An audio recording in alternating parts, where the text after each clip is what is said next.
Good morning students, welcome to today's online class. So we are in the first chapter, electrostatics. The previous class we have discussed about capacitors, series and parallel. I think you all learned that question. Today we are going to discuss about distribution of charges in a conductor. It is the last topic in your first chapter. Distribution of charges in a conductor. Consider two conductors.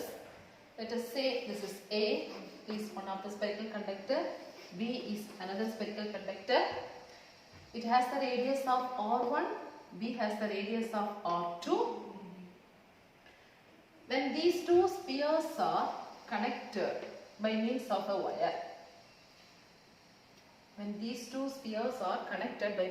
wire, what will happen to the potential?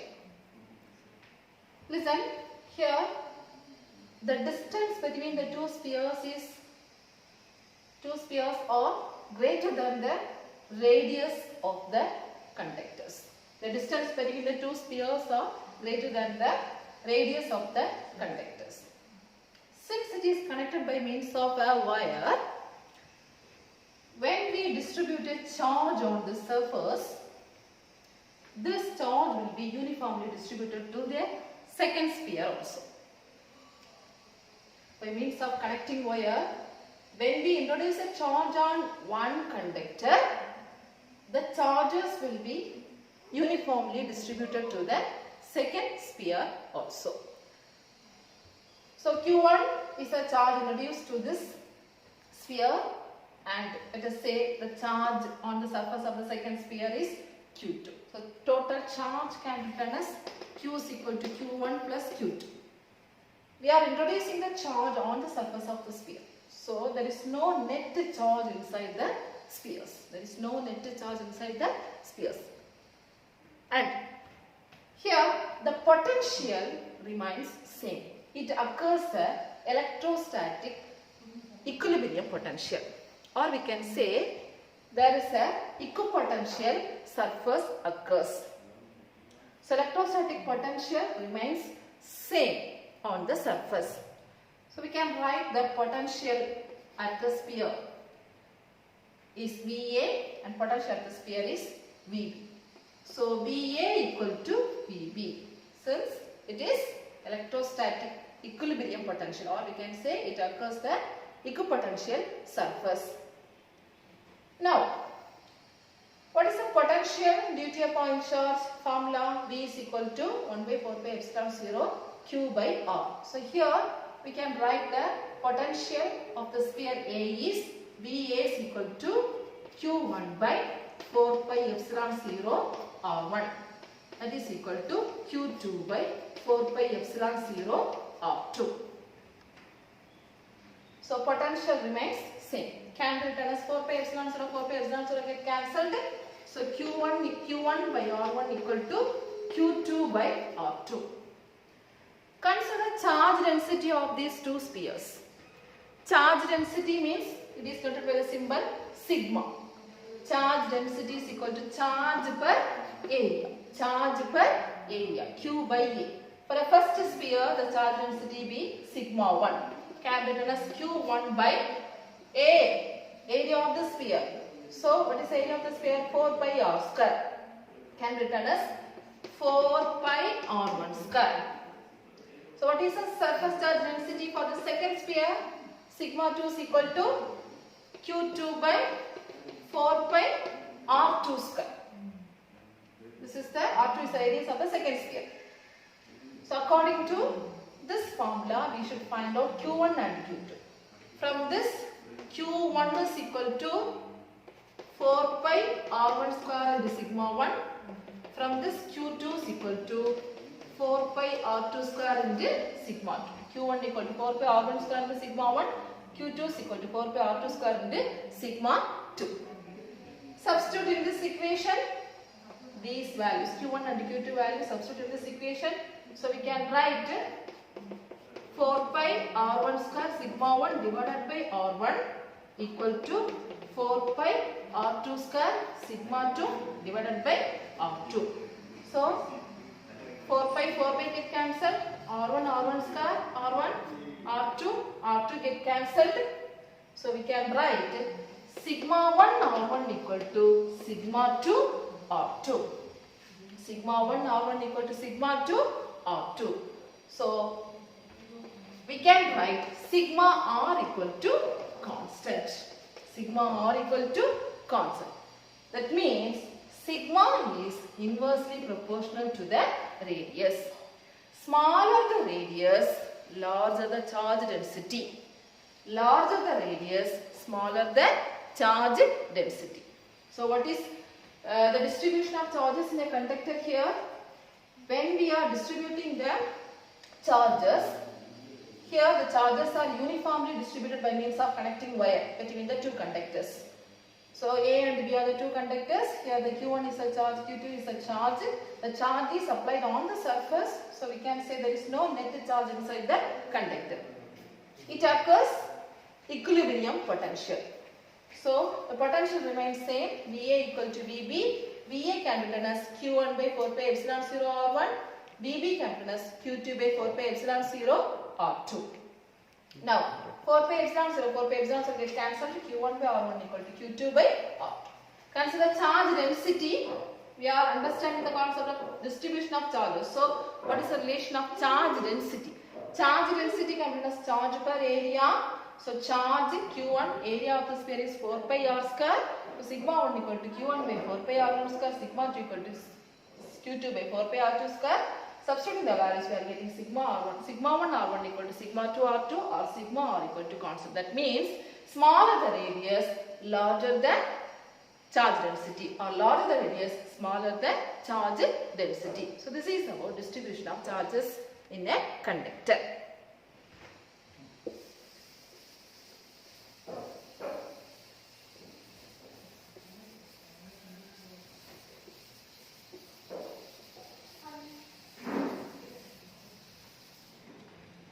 Let's move on to the next concept.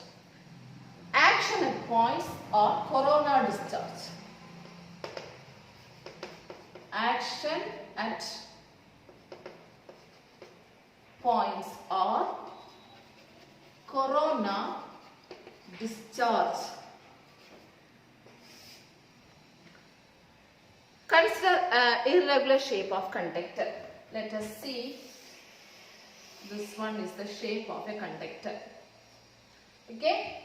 From the previous concept we understood, if the radius of curvature is very small, the charge density is small. If the radius of curvature is high, the charge density is low. That means here the radius of curvature is small. So there is a large accumulation of charges. Large accumulation of charges. Here comparatively less. So when there is a large accumulation of charges in this edge, sharp edge, the high electric field will be produced. High electric field will be produced. What will happen? When the high electric field is produced, the air surrounding this get ionized. Ionization takes place because of the high electric field. Ionization takes place. The negative ionization means the negative and positive ions are produced. So the negative ions are attracted towards this edge, positive ions are repelled away from this edge. Negative ions will be attracted towards the sharp edge, positive ions will be repelled away from the sharp edge. So what will happen? The total charge near the sharp edge decreases. Total charge near the sharp edge decreases. That is known as action at points, at sharp points, or we can call this as corona discharge. So what is mean by corona discharge? The leakage of charges at the sharp edge of the conductor is known as corona discharge or action at points. So that is smaller the radius of curvature, more accumulation of charge. Because of more accumulation, there is a high electric field. Because of high electric field, the air surrounding this place get ionized. Because of ionization, negative charges and positive charges. Negative charges will be attracted towards the edge, positive charges will be repelled away. So total charge gets reduced, the total charge gets leaked. So this leakage of charges around the edges of the conductor is known as, sharp edges of the conductor is known as corona discharge or action at points. Now let's see the application of this concept. A well-known application, that is lightning arrestor or lightning conductor. Lightning arrestor or lightning conductor.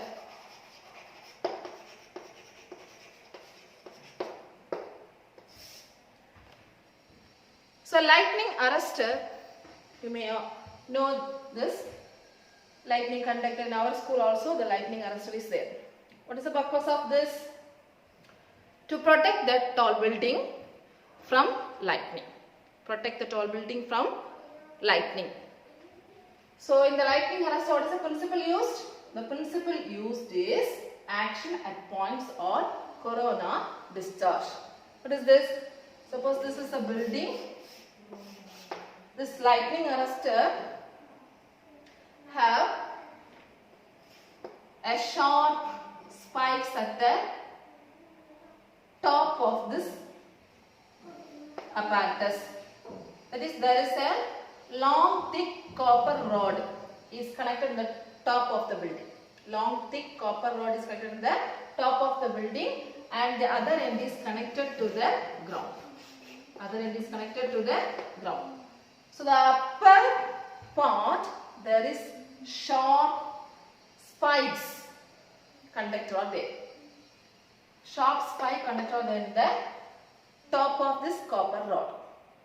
And the lower part of this copper rod, that is deeply buried in the ground by means of a copper plate. This is the construction of this lightning arrestor. It consists of a long thick copper rod, and the upper end of this copper rod has large spikes, sharp needles, and the lower end is deeply buried into the ground by means of copper plate. What will happen when the lightning occurs? When the lightning occurs, that is, the negative charges are coming towards this sharp spikes.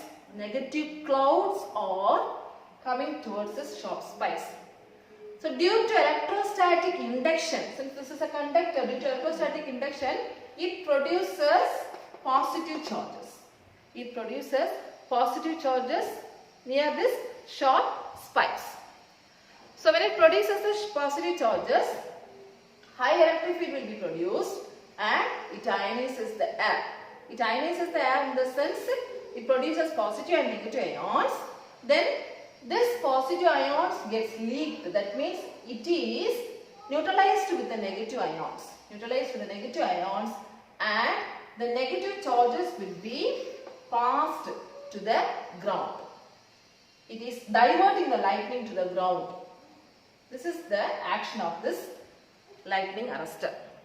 So when the negative clouds are coming towards the sharp spikes, here the negative charges induces the positive charges, and because of the corona discharge, because of the action at points, it ionizes the air, then it produces positive and negative ions. So this positive ions neutralizes with the negative ions, and the negative charges will be diverted to the ground. So lightning arrestor does not stop the lightning, it just diverts the lightning to the safely to the ground. Okay.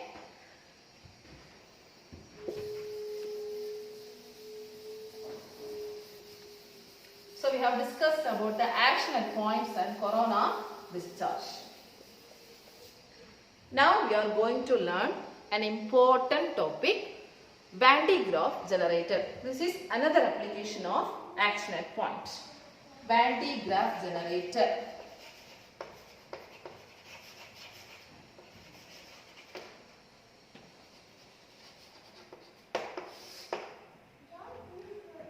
Okay. So what is Van de Graaff generator? This is designed by Robert J. Van de Graaff in the year 1929. He designed for producing the large potential difference of the order of 10 power 7 volt.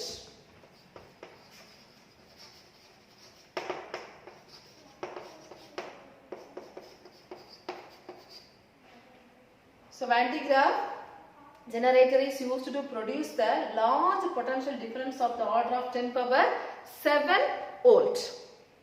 What is the principle of this generator?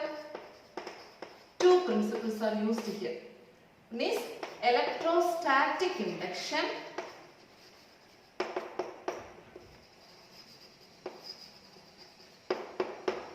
and another one is action of points.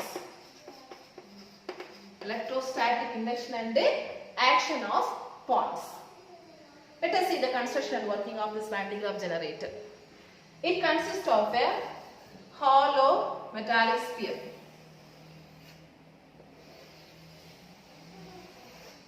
which is mounted over a insulating pillar.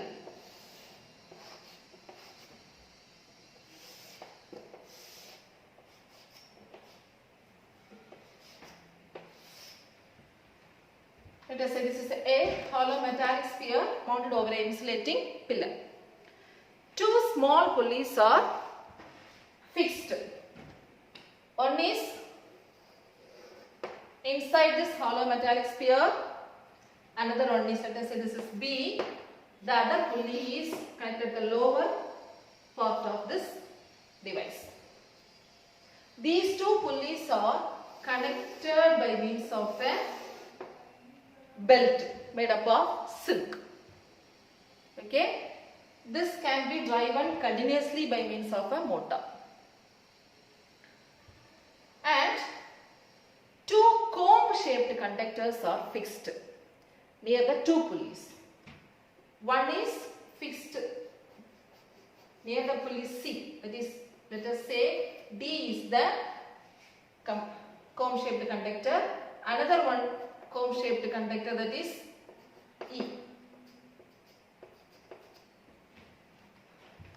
Okay, and there is a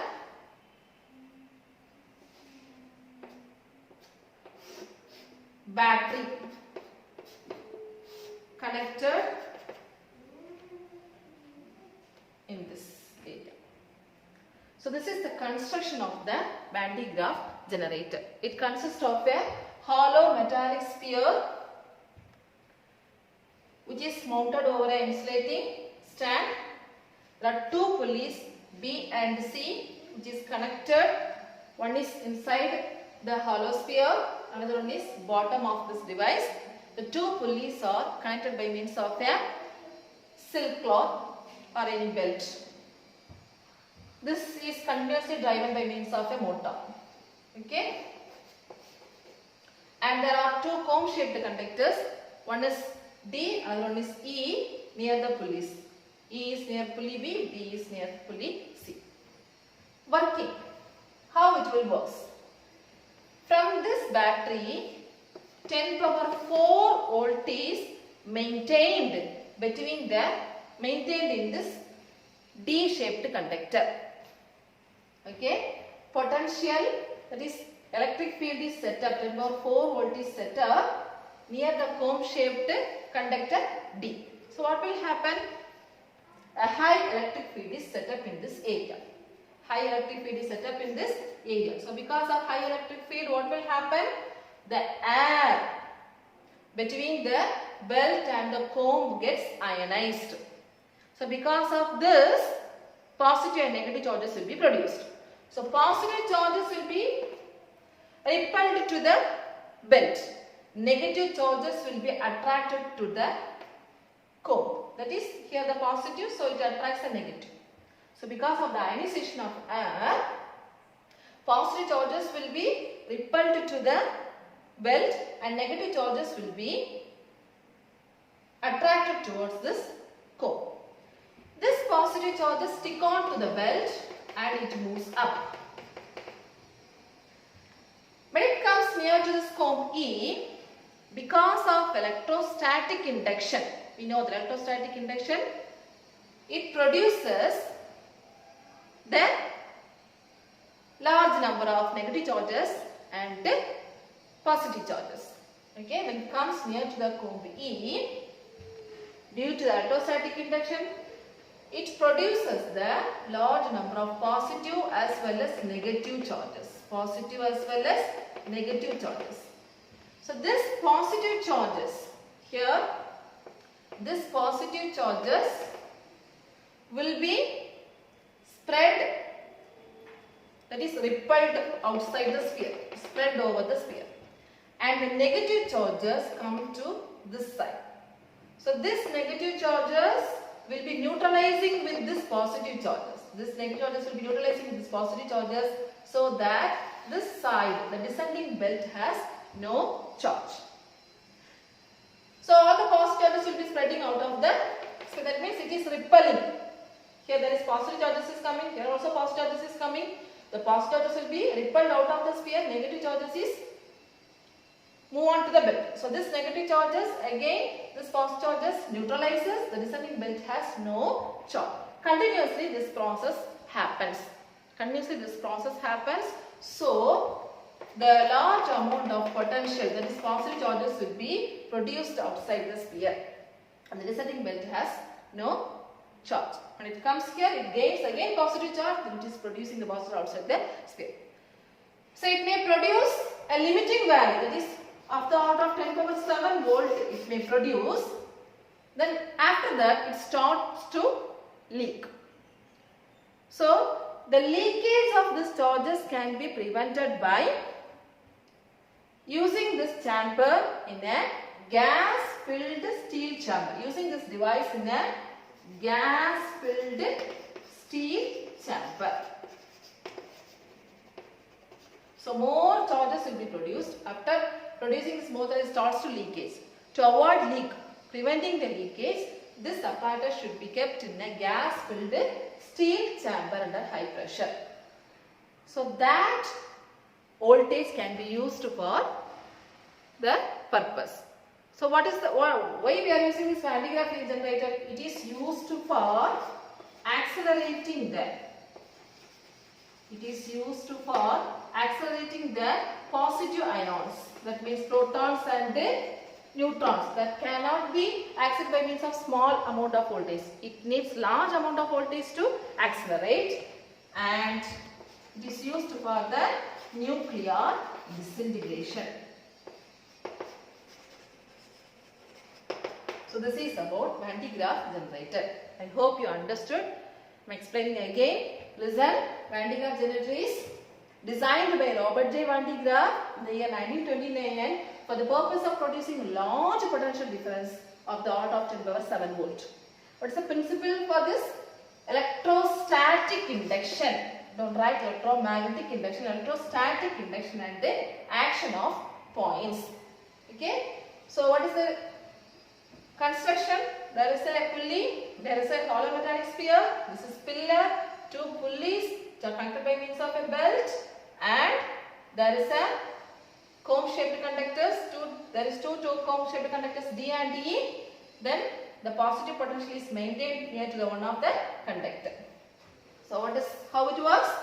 When the high electric field is set up 10 power 4 volt, here the air gets ionized.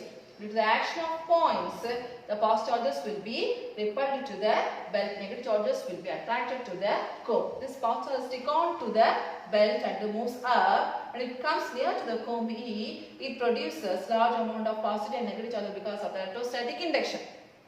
So the positive charges will be spread outside the sphere, negative charges will be coming to the belt. This negative charges neutralize with it. This negative charges neutralizes with this positive charge, and when it comes down it will be no charge. So when it comes here, it gains more positive charge. Again the process continues. So more number of positive charges will be accumulated over the sphere, and after the limiting value this will not hold this charges. So it starts to leak. So to avoid this leakage, we have to fix this apparatus in a gas-filled steel chamber. So we can avoid the leakage. We can use that high amount of potential difference. What are the uses of this Van de Graaff generator? It is used for accelerating the positive ions, maybe proton, neutron and all, and neutron and all, and it is used for nuclear disintegration also. So today we have discussed about distribution of charges in a conductor and the action at points. Then we understand the concept of lightning arrestor or lightning conductor, and last we have discussed about Van de Graaff generator. So you have to learn the question Van de Graaff generator, draw the diagram and practice it, learn well. Thank you, students.